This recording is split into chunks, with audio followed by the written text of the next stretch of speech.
देवाभाऊ लाडकी बहीण योजनेच्या नावाने राज्यातील पहिल्या पतसंस्थेचं उद्घाटन महसूल मंत्री चंद्रशेखर बावनकुळे यांच्या हस्ते चिखलीत झाला शुभारंभ।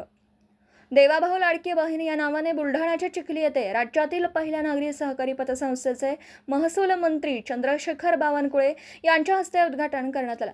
आमदार श्वेता महाले यांच्या संकल्पनेतून संपूर्ण महिला संचालक असलेल्या पतसंस्थेचे रक्षाबंधनाच्या मुहूर्तावर शुभारंभ करण्यात आला। केवळ महिला मुलींसाठीच हे पतसंस्था कार्यरत असणार आहे। यावेळी कामगार मंत्री आकाश फुंडकर, चिखलीचे आमदार श्वेता महाले, आमदार संजय गायकवाड यांच्यासह हजारो लाडक्या बहिणी यावेळी उपस्थित होत्या। महिला मुलींना सक्षम करण्यासाठी श्वेता महाले यांनी हे एक पाऊल टाकलं आणि त्याची सुरुवात केल्याच्या भावना मंत्री चंद्रशेखर बावनकुळे यांनी व्यक्त केल्या।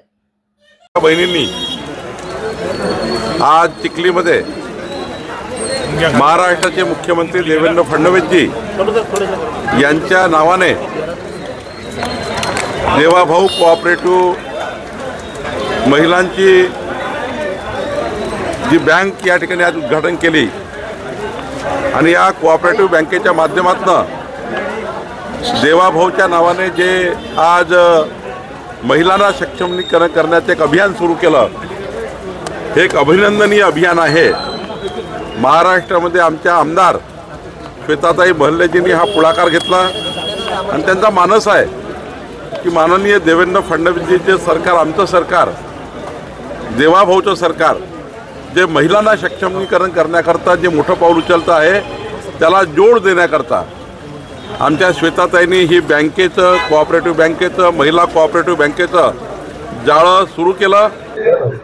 आपला बुलढाणा जिल्हा हा मातृतीर्थ मा जिजाऊ साहेबांचा जिल्हा आहे आणि आपल्या या मातृतीर्थ जिल्ह्यामधून देवाभाऊ लाडकी बहीण पतसंस्थेचं उद्घाटन होत आहे। हा आपल्या सगळ्यांसाठीच एक आनंदाचा आणि अभिमानाचा क्षण आहे। या देवाभाऊ लाडकी बहीण पतसंस्थेच्या माध्यमातून ज्या आमच्या सर्व लाडक्या बहिणी आहेत, त्या लाडक्या बहिणींना बचत गटाच्या चळवळीच्या माध्यमातून आम्ही सक्षम करणार आहोत। आमच्या माता भगिनींना जेव्हा कर्जाची आवश्यकता मिळेल तेव्हा बाहेर जे व्याजदर राहील त्या व्याजदराच्या कमी व्याजदरामध्ये आम्ही त्यांना कर्ज उपलब्ध करून देणार आहोत। 5 वर्षापर्यंतचा आम्ही 1 लाख रुपयाचा विमा सुद्धा त्यांचा काढणार आहोत। सोनं सुद्धा या ठिकाणी आम्ही तारण ठेवणार आहोत आणि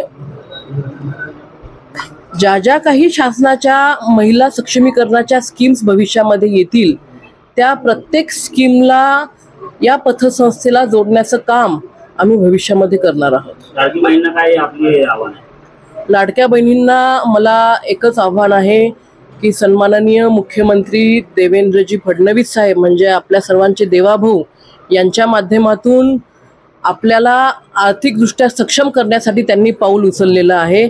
आता त्यांच्या खांद्याला खांदा लावून आपल्याला एक पाऊल उचलायचं आहे आणि आर्थिकदृष्ट्या आपल्याला साक्षर व्हायचं आहे।